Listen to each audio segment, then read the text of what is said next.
As I've said before, and I want to make this very clear, I don't hate anybody. I don't. I look for grace wherever I can find it. And when I say my prayers, one of the things I ask my Maker for is, please God, don't let me hate, because sometimes it's hard here in Washington. There have been many a morning when I've gotten up in my overpriced Capitol Hill apartment and I'm walking over here to the Capitol and I give myself a pep talk. I talk to myself. I say, Kennedy, today you're going to follow Jesus. And by 10 o'clock, I still want to follow Jesus, but I also want to slap the hell out of somebody. So it's important that we remind ourselves, don't hate. And I don't hate anyone, and that includes President Biden. But President Biden and his people had the remarkable ability to take something that wasn't broken and try to fix it. They would take something that wasn't broken in government and take it apart, loosen a few screws, and then it would be broken. In a few minutes, I'm going to ask the Senate to vote to try to repair some damage that President Biden's folks did in that regard. It has to do with banks. As you know, Mr. President, the Office of the Comptroller of the Currency, I'll call it the OCC, so you'll know what I'm talking about. The OCC regulates our banks. And that includes big banks, but also small banks. We've got more small banks in America than we have big banks. In fact, our smaller banks throughout this wonderful country make most of the loans to ordinary people. A lot of the big banks now, if you're just an average small businesswoman or businessman and you need a loan, you go to the larger banks and they won't even see you. You have to go to a small bank to get that loan. Small banks merge all the time. You've probably seen it in your local communities. Why do small banks merge a lot?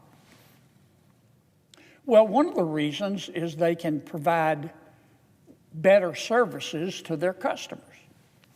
Another reason that small banks tend to merge a lot is because maybe they want to move into a new geographical area and they can't do it alone, so they'll merge with another bank in that area. A third reason that small banks merge a lot is because they think, when they discuss their merger, that together they'll be stronger and more profitable and therefore can make more loans. But another reason is to try to comply with federal regulations. I mean, our federal regulations with respect to a bank will take your breath away. There are a bunch of them. And it costs so much to comply with rules and regulations by the federal government. Our rules and regulations now cost the American business person about $2 trillion a year. Now, I'm not saying all those banking regulations are not, but the cost of those regulations gets passed on to consumers, and that's why, in part, products and services have increased in price. But there's so many federal rules and regulations that a small bank will often say, I can't comply with all of this alone. I've got to get help, and we've got to spread the cost. So that bank will merge with another bank, and they'll have more people, and it'll be cheaper through economy of scale. which I know, Mr. President, you understand because you're a very, very successful business person. But they can spread the cost through economy of scale. So small banks merge all the time. Now, we recognize that. The Office of Comptroller of the Currency, OCC, back in 1995 saw this coming. And the OCC at that time said, we want to devise a way for small banks to be able to merge fairly easily, but at the same time, we at the OCC want to be able to make sure that what they're doing in this merger is not a risk to a consumer. So the OCC in 1995 issued what's called the Bank Merger Guidelines of 1995. And their rule for the merger of small banks was pretty simple. The OCC devised this short questionnaire where if you were two small banks and you wanted to merge, you had to answer yes or no to 14 separate questions. Very simple, very straightforward. 14 questions, you answer yes or no. And then the OCC, the folks at OCC, could look at your answers and see if they thought there was any risk to consumers. And the OCC also adopted a rule that said, look, if we don't give you an answer within 15 days, because we're busy, the OCC said, your merger is automatically approved. Short, sweet, very effective. We haven't had problems with our small banks, and none of these mergers, hundreds that have taken place since 1995, which has actually made the financial system in America stronger, created virtually no risk. Well, President Biden's people at the OCC decided that it wasn't broken, so they were going to fix it. And again, I don't hate anybody, but you got to call it like you see it. I think the folks at President Biden's OCC got up one day and thought there was an award for being stupid. They took this very simple, effective rule and procedure, and they turned it on its head. And what they did was tier 1 level moronic. Here's what they did. They threw out the old rule. They said, we're going to have a new rule.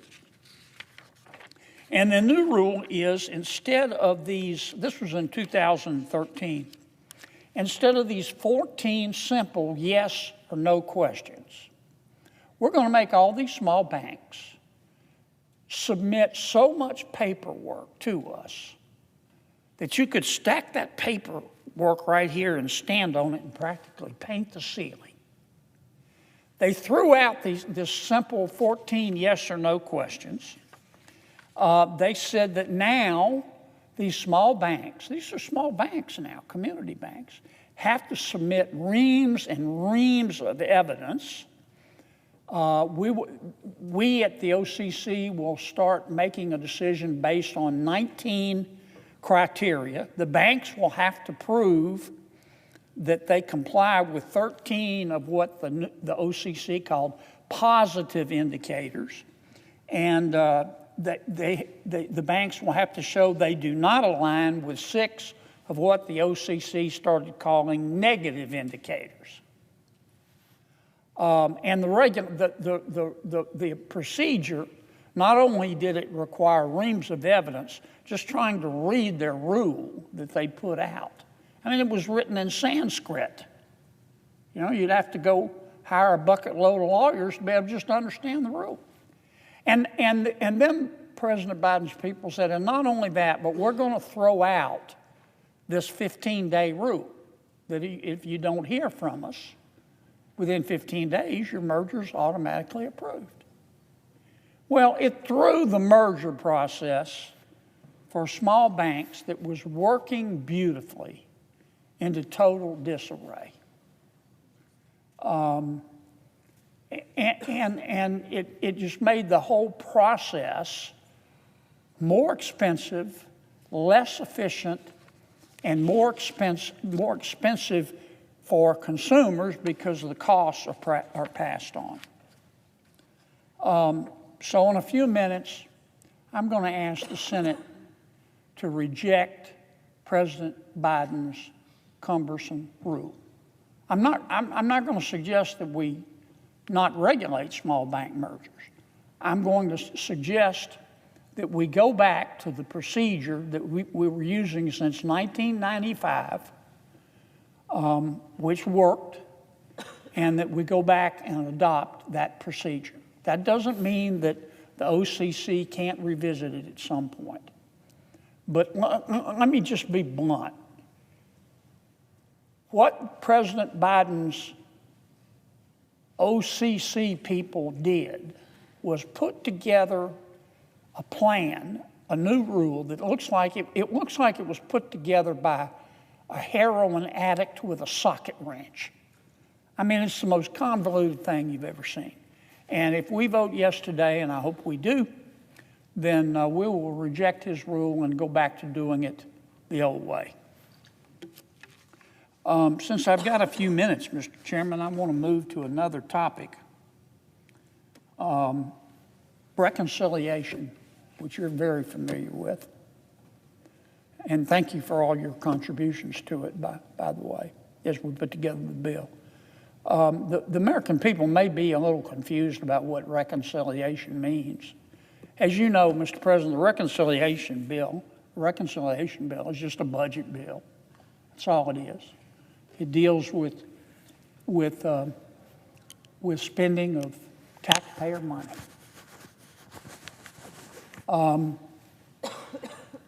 And why is it important?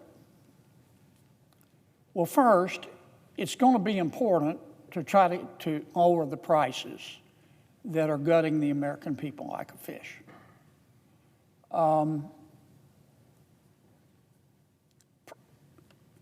Inflation, President Biden's inflation was simply pernicious. I don't know of another word for it. It got to the point, I don't know about in your state, but in my state, you know, people shouldn't have to sell blood plasma to be able to go to the grocery store. They shouldn't. And make no mistake, we all know this, those high prices were man-made. And again, no disrespect, but that man's name was Joe Biden. And that's true. The first goal of our reconciliation bill is to try to help get those prices down. Now, how we're going to do that? Number one, we're going to reduce government spending. Why does that matter? Well, how did we get the inflation? We got the inflation because President Biden's favorite form of spending was more. I said many times, if the White House during President Biden's term had discovered life on Mars, they would have sent it money immediately. And it was all this money that they injected into the economy, trillions of dollars, the Inflation Reduction Act and the American Rescue Plan. They spent all this money, had all this money that came into the economy, chasing too few goods, created demand, supply constant, and we had inflation. So we're going to try to get those prices down, we meaning this Congress, by reducing the government spending, which will reduce the stimulus to the economy, which if we do it right ought to lower interest rates. That's step one that we're going to try to achieve in reconciliation. The second part of reconciliation, we're going to continue to try to reduce the rules and regulations. All these rules and regulations have a price. And when you're adding $2 trillion in costs that fall on the backs of businesswomen and businessmen, to stay in business, they've got to pass the costs of all those rules and regulations on to the consumer. So if we can get rid of some of these rules and regulations, like we're going to continue to do in a few minutes when we vote on the rule to get rid of the Biden rule I just talked about.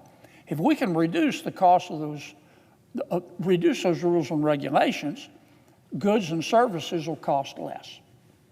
The third thing we're going to try to do in reconciliation, or our budget bill, if you prefer that term, is redesign the tax code so that it looks like somebody designed it on purpose.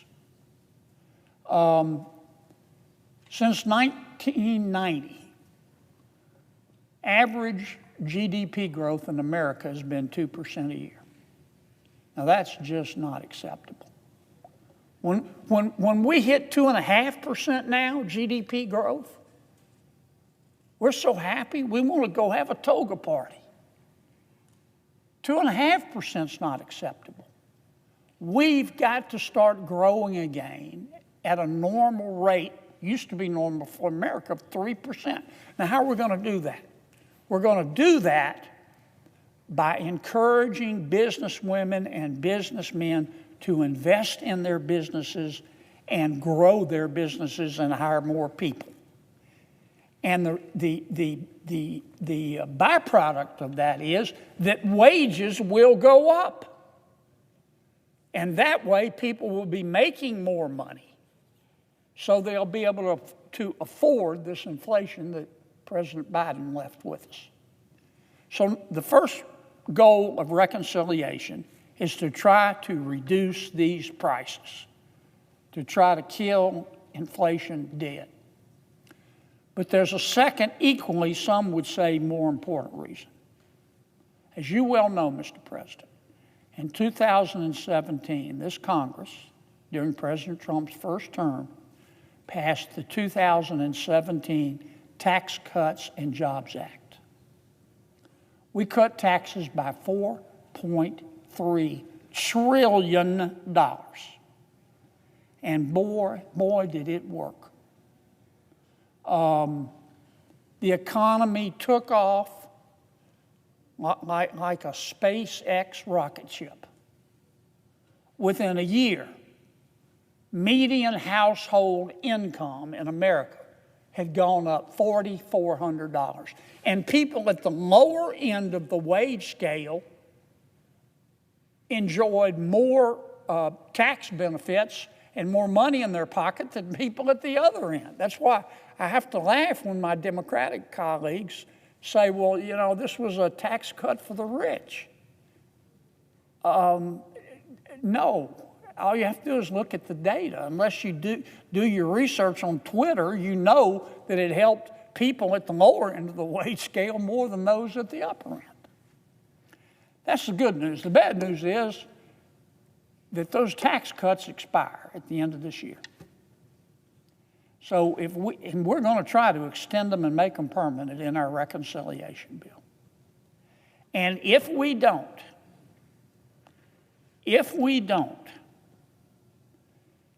then we're going to have a $4.3 trillion tax increase on the American people. $4.3 trillion. I want you to think about that, Mr. President, when some of our colleagues try to throw up roadblocks to our reconciliation bill. In effect, what they're saying is they want to raise taxes on the American people by $4.3 trillion. That's the most important thing we'll do in our reconciliation bill. It's not the only important thing, as I mentioned, but it's clearly the most important thing.